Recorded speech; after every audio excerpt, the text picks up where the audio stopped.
Alright, so the producer's cut, which, like I said in my theatrical review, is drastically different than the theatrical cut of Halloween 6. And this one, I love the fact that we have this released on Blu-ray, because I never had seen it before. I've always heard about the bootleg version of this until 2014, whenever it came out, with Scream Factory's box set. And that's the first time I watched it, because I watched the theatrical version a lot whenever I was younger, but the producer's cut to me is drastically different as opposed to like the TV version of Halloween 2 where like that just switched scenes around and added maybe a couple tiny little scenes. This one changes the story and the filmmaking a lot in this movie. This really does. They did so many shitty things in the theatrical cut to make it seem so ADD and so stupid with how these teenagers who weren't looking for an old classic style Halloween movie but expecting a Friday the 13th. So they ruined the theatrical cut of Halloween 6. And the producer's cut, I'm not saying is completely superior. I feel like it is in some ways, but in some ways it's got some worse things about it.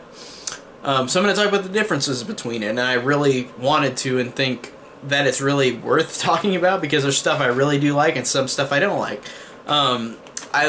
I did like the opening of the theatrical where it's the jump cut, like, opening credits, even though the jump cuts and the scream that is incorporated every time the jump cut is done in the theatrical cut is annoying. I like the opening in the theatrical, but in this one, the no jump cut opening is actually better, and it's got a different font and title sequence, and I thought that it actually made it seem have way more dignity to it. I really felt like it did than the opening of the other one. And I liked how whenever you get the narration where it zooms down on, like, the baby Steven, like, whenever he's got the thorn signal on his stomach that's painted on there.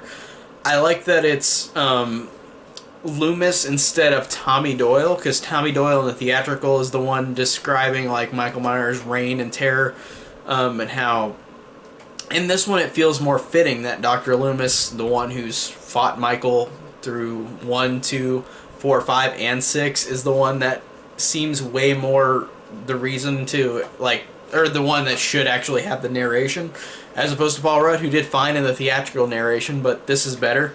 I liked how this included a flashback to the end of 5, with new footage too, because at the end of part 5, you know how the Man in Black shot off all the police officers. Jamie goes into Michael's cell and it's gone. Man in Black broke him out. Well, in this one, in Halloween 6, they have that flashback, but then they have new footage of Jamie, or another girl who's supposed to be Jamie. You just see the backside of this actress, but she walks up to see Michael being pulled into a van, and then the Man in Black grabs her and takes her in the van too, and they haven't been heard of for 6 years, since 1989, and were presumed dead in both cuts. Where, like, everybody thought that they died with the police in the explosion in the police station. But I like that they had that scene to part 5, because that actually narratively connects in a way, because if you didn't see part 5 and just saw 6, you would have been like, what? Like, this, like, who is this person? What is this person? And having that scene from part 5 at the beginning of the movie actually does help if you're going into this movie cold and not seeing the other ones, or at least not seeing 5. But I like that. And this movie, one of the biggest improvements is that it has no jump scare noises and no flashy ADD like sounds and noises, because the theatrical cut is so extremely just childish in how you have so many flash cuts. Nothing can stand still for a second in terms of, like, the kills or, like, the flashy moments in the movie, and this one doesn't have that, and I think that it really gave this movie, like I said, more dignity. It felt more like going more towards the original, honestly, where it had minimal, like, actual, like, jump scare sounds. It wasn't trying to be a stupid movie like that, and I love how this producer's cut is drastically different than the theatrical. And I really did like how in the beginning with Danny, after he encounters the Man in Black, like, in his room, Kara, there's a scene between her and Danny where she, like, sings the thing about saying, like, goblins and ghouls, you're not wanted here. Like, she sings a song to her kid, like, to pretend to ward off the monsters. and that added a lot of like likability to these characters, even though I thought they were fine in the theatrical. But adding that moment gave more a bit of humanity to this character and her son Danny. I like that it felt make them feel like they were more like they had better chemistry, and they had fine chemistry in the theatrical cut, but I like this more. And I liked how with the Jamie scene where Jamie runs away, this is what's really different in this version, is that Jamie in the theatrical cut gets killed with a corn thresher when she goes into the barn, and in this one she just gets stabbed by Michael, falls down and says, "Michael, you can't have the baby," and then like he goes in and of course the baby's gone. But then Jamie is taken to Haddonfield Hospital and lives for a while. I thought that was actually, well, it's better, but it's still insulting for the character. Like, the character does die, like, of course, like Jamie of course dies, but I'm like, I guess it helps a tiny bit that she wasn't insultingly killed right at the beginning of the first act, but she still isn't in the movie much, and she's only in one more scene and then she dies. But it's a tiny bit better, but not by much. Not really at all. And I liked how there were little moments in the producer's cut that actually make logical sense. That, like, whenever John and Kara are having that argument, and John is like, go ahead, Deborah, keep slipping her the money, because Deborah keeps handing Kara money because she feels bad for Kara, who moved in because she didn't have any money. But you don't see that in the theatrical cut. In the producer's cut, you see like Deborah's hand like sliding money to her, which is a small thing, but I think that actually, like, it made more sense to show her doing that. I mean, you don't have to see that, but it made more sense. And then I liked how whenever they're having that argument, Danny sees Michael outside and then hears the voice of the Man in Black saying, "Kill for him, Danny," and like that wasn't in the theatrical cut. And then that's of course whenever Danny puts the knife towards John when him and Kara are arguing. But that actually helped a lot. That made it better. These scenes, like, I feel like they really help in the producer's cut more. So I feel like the producer's cut is better. It's just the ending is what I'm kind of less iffy on, even though it's not as flashy. But that's a better thing. But it's still, I don't like the ending of this producer's cut. Well, and also, there's like I said with the jump scares, there's not all those stupid noises. Like the scene where after Kara walks out and talks to Beth and like Tim grabs her and there's that jump scare noise in the theatrical cut. In this one, he just grabs her. There's no noise. Like, I love that, because jump scare noises are so fucking stupid and cheap. And the theatrical cut is terrible at that. Every single time somebody gets grabbed or anything, it purposefully makes that jump scare noise and ruins the moment. But I really don't like that.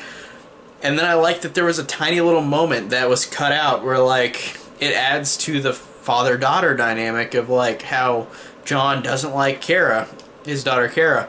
And you just see from inside Deborah's talking to John saying, "She is your daughter, you know." And then John just says, "She's not my daughter anymore." And that's a pointless scene, but that actually makes these characters, like, you understand more of them, even though it doesn't explain more of them. It gives them more, like, it's more interesting to see scenes like that. Like, that's a fine scene to keep in. Why did they cut that out? That's pointless to cut out. Like, why would you not keep it in there in the theatrical cut?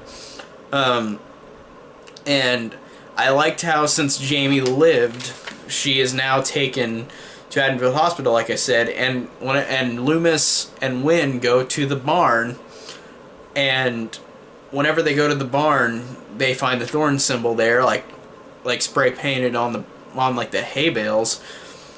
And Loomis finds Jamie, and he's all distraught, like, "Jamie, I could have saved you. I could have come sooner." And he really, like, that gave, for this character and the Jamie character, for Loomis and Jamie, these characters who have gone through so much in 4 and 5, you don't get much of that in the theatrical cut. They don't even see each other in the theatrical cut. Loomis just hears her talking on the phone to Barry Sims, and that's it. In this one, he at least sees her when she's injured, and he's like, "Jamie, I'm so sorry." Like, I like that because it made more sense. Like, the 4 and 5, like, they had such a great, like, they both helped each other live. And in the theatrical cut of 6, they don't even meet each other. It's just like, what a waste. And in this one, at least, when she's stabbed, he at least talks to her and says, I'm sorry, like, I should have come here sooner. Like, I really like that. And Dr. Loomis, too, there's a scene I wanted to mention that came earlier in the movie where Loomis is talking to Wynn, where this is a very cheesy line, but it made sense because Loomis doesn't have the makeup on in this movie because he's so old and they didn't want to do that. But like Loomis, who's his character burned in Halloween 2, like in 4 and 5 he had the burn marks, even though they kept getting less and less so. In this one he has no burn marks, and in the producer's cut it explains through a cheesy line that he got plastic surgery so it's gone, which is a cheesy line, but that actually helps with the continuity. It's like, yeah, from 4 and 5 he was burned because of the incident in 2, but like in 6 he's just fine. He's got no burns. At least in the producer's cut they explain that, even though it's a cheesy line, but it explains what happened to him. Like, I'm glad that they explained that he got plastic surgery and doesn't look burned anymore, so they don't have to make up the excuse of not putting it on him. Like, that's just a thing they could have kept in the theatrical cut too, but oh, we can't have people talking or having exposition because it'll bore the 14-year-olds who want to see gore, which is why the theatrical cut is so shitty. But I really like that scene. And there's some extra scenes of like Michael watching Kara at the school, which is not in the theatrical cut, which kind of reminded me of like Laurie Strode, like in the first movie, walking around at school or walking down the street, like him watching her. Like, I like those scenes. Like, they actually give more to him following her. I like that, even though he's just following her. It's interesting. And then there's a great line, which I didn't mention in the theatrical cut because I don't think it's in there, but Loomis, of course, has a great line in every one of these movies. His line I love in this movie is where he's talking about Michael, and he said, it's been my life's work and my ultimate failure. And I love that because this is his last time he's Loomis, and he's saying, like, this is the end of the ropes. Like, he was my failure. He was the last thing. He was the thing I've strived for all my life, but I never succeeded in helping him or stopping him. So that brings such a depth, an amount of humanity and depth to Loomis. This character who just wants to save everybody from this monster that he tried to save himself, but he couldn't. I really love that line in this movie. That was a good line. And then we get back to Jamie later in the movie, like the second act, where she has a dream sequence where she's sleeping and she has a dream of where she's down underground with a cult. And they kind of do a thing where she's tied up on this pedestal with the thorn symbol. And then Michael walks over by her, and then she's pregnant. And listening to the commentary on this, Daniel Farrens did not want to make it to where Michael was her, like, Michael impregnated her uncle, but they explained that in this movie, but that was not his intent. He was just gonna say, like, this is like Rosemary's Baby, where whenever Mia Farrow is being raped, technically, by the devil, she has all these people around her, but it's not implying like it's one person, or it's not implying like it could be anybody doing it. Like, I think that it's like that in this movie, where like Michael's there, but he didn't want to imply that her uncle raped her. Which, what the fuck? Like, incest now? Like, that's so stupid. But in the producer's cut, that's a negative, because it brings that in, and then there's a line later that actually says, like, you're the father, aren't you, Michael? No, just don't. But Jamie has the dream sequence, and then you see a shot of her sleeping in bed, and then there's a gun to her head, and then it's the man in black saying, your job is done, Jamie, and he shoots her, which is, like, I don't know, like, this version is better because she's in it longer, but it's insulting too, that, like, she dies so stupidly. Like, Man in Black killed her. Like, she could have, I don't get why they shouldn't have, honestly, I feel like they shouldn't have even had Jamie in this movie, because she's pointless. And it's such a disservice to a character that I loved in the 4 and 5, and then in 6, with a fine replacement for Danielle Harris, because unfortunately, like I said, money reasons and reasons with, like, the people involved with this film were so rude to her. It's just like, it sucks that she wasn't in it, but man, the Jamie character just got fucked over, and so did Danielle Harris and J.C. Brandy, because it's just like everything sucks about whenever companies do this, where they're like so many cooks in the kitchen that they ruin people and how they treat them, like especially like Daniel Harris. It's just it's insulting. And then after that we get a scene where it's different in the theatrical, where John, whenever he gets killed in the theatrical, his head blows up, which is so fucking dumb.